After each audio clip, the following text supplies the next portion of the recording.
Hey guys, welcome back to the channel. I have another interesting video here. This time working on a 2005 Ford Econoline or E-Line 250. This is from a customer here local in Virginia. His name is Tejas.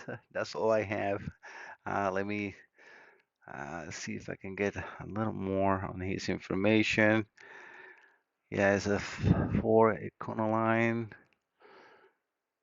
Tejas. Yeah, that's all I have. B number, you can see it right there. 90248. Right here, this is the report. He went to do a test and it failed because it lost communication with the PCM. Somebody did a diagnostics. Blah, blah, blah, blah. Let me see, replace input. No, this is not right here. Let me see. The scan vehicle, computer, and pulling full codes, performance basic. Vision code full codes, found active code for communication fault with PCM. System check connection, wire leading to PCM, clean connection and secure wires, found fault return. Short tested the PCM module and found internal fault. All right, so this is actually correct. I have actually here also, for those who wants to know, let me actually zoom this in. These are the connections for this computer. So it needs on connector B. We have E, B, and T. This is for all Fords. This is a 70-pin connector, a 50-pin connector, and then a 50-pin connector. On the car, obviously, you don't need to find that out, but here for me to do tests, yes, I do. So I put my own marks in here so I don't miss. But this connector don't fit in the other one. But I'm always like to be organized. And another way to find out if this is connector B is because this will have all grounds. If you see here, 47, 48, 49, and 50 are grounds. And I already checked, and there are indeed.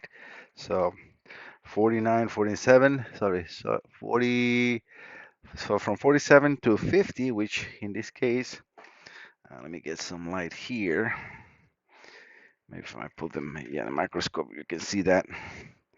But yeah, you can see the numbers in there. So those are the big pins on the bottom. No, not a way to miss it. And they're like that. So what I do is I just take the multimeter and I can show you how you would do that in case you are doing a test on a computer you want to do and you want to do this too. Let me take a little bit of time to do this, but it's going to be a little hard to do one-handed. So you put the multimeter in communicate in continuity. We can hear the beeping and you can see there is point put in as a short, which is exactly what we're doing. So if I touch again one of these pins and I touch the one next to it, this should beep, and it does. If I touch this one, oops, sorry guys, trying to look and then do the test, one hand and record.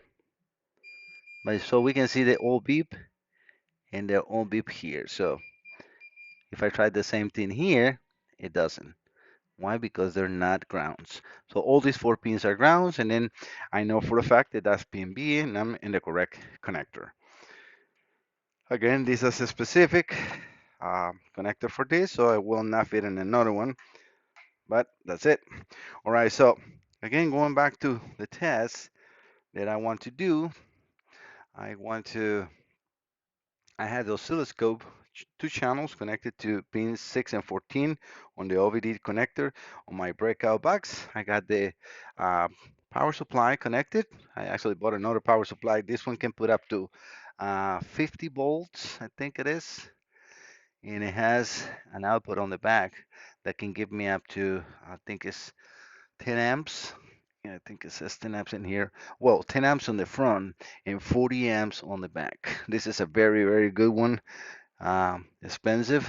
Yeah, right here you can see up to 40 volts, 30 amps. So that is very, very good. And I use that when I have to check heavy components like, injectors, GDI, and so on. I have to be very careful when I'm doing that. And I usually don't show that in video because I don't want to be responsible for somebody else that's getting hurt. I know what I'm doing. I don't like to share that. But yeah, going back into the test. So I have everything in here ready. That amperage you see here is just the scanner module for the top-down Phoenix. So I'm going to power out the computer. Immediately I see something that I don't like on the CAN network, and it's the voltages. So this is just for me to find out pins 6 and 14 is the third pin from the tap in and the bottom in. That's for me just to connect the oscilloscope. Let me turn this light on. So I have everything ready to go here. I can stop the capture and we can see that the voltage starts kind of okay. But if I measure from there up, it's actually going, well, around 1.5. And this one, I will have to go from here to here, right? And you say, well, that's almost 2.5 too. Or sorry, 1.5. But it should be from 2.5. Let me just think. I'm tired. Remember, this is afterwards. So we're going from 2.5 to 3.5, and then from 2.5 to 1.5. So it should be 1 volt. But so if we see that, we can see that blue channel is reaching almost 1.5 volts, and the red channel is 1. 1.366. And then I did a match channel, which is what we have at the bottom, and that is the only that we got indeed 2.6 volts total. That should not be 2.6, it should be at 2 volts, right? The difference in between this is A minus B. So if we subtract CAN network, we should always see 2 volts, nothing more than that. So this is a good way to find out if your voltage is too high. So I'm going to try to do a communication with the vehicle, and I know it's going to fail based on what we can see already on the CAN network. So his concerns are indeed happening. And one thing that I wanted to show you or said, I was able to communicate with the car briefly. And then I went to start the video, and then I start the video again, try to do a communication, and it failed. I should have have the camera recording, but it was trying to, you see, as you can see right now, there's no communication. So, Tejas, this is your computer. I'm going to call you, contact you, and request approval for repair. I got all parts to do this repair here. I'm going to try to do this, and for those who wants to know what time is, this is the time, 9:10 p.m. He brought this computer at 7:30 or so, and I mean, working and doing the test, finding the information, make sure my connections and everything are fine, and then I can perform a correct test. And these are always time consuming. All right, guys, if he approves the repair and I will do it, I will record the test after. This is, again, opening the computer and then replacing the CAN transceiver and the resistors that are next to the CAN transceiver.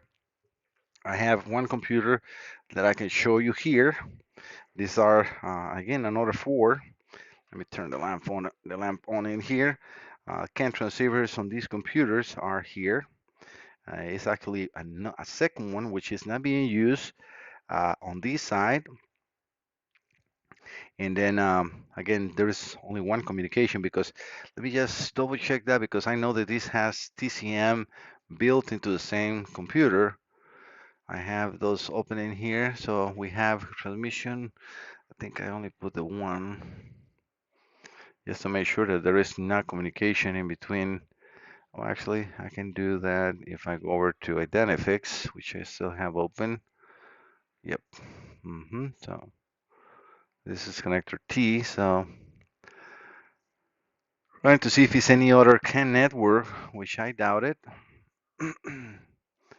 Let me actually go over to the folder because I think I download the communication. Yeah, let me see the communication.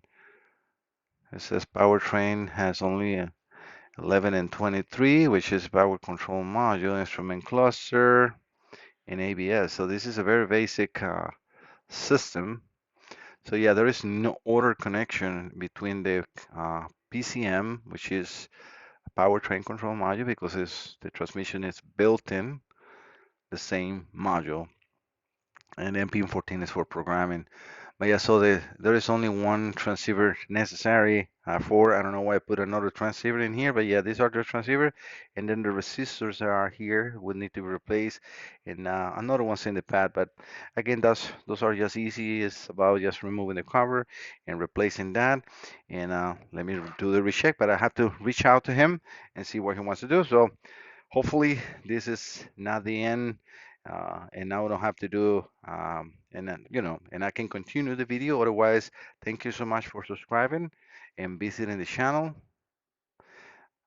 If you're not subscribed, please subscribe to the channel, and then you can be um, seeing all that I do always here in my lab. This is my house, residential, but this is what have the business. Some people think that this is a commercial. No, I have actually, as you saw here, this is just a room that I use specifically for these repairs, and I keep all the stuff that I am working on. These are some of the components, or sorry, some of the other modules that I'm working on. You saw that four. This is from the Hawaii, and then the one from Wake Falls Marine. They're both approved the repairs. So I'm waiting just on parts and working on those. And I got some other things to do and some other packages. I don't like to keep too much inside here, just the ones that I'm working on or the ones that just came in. I put them in here.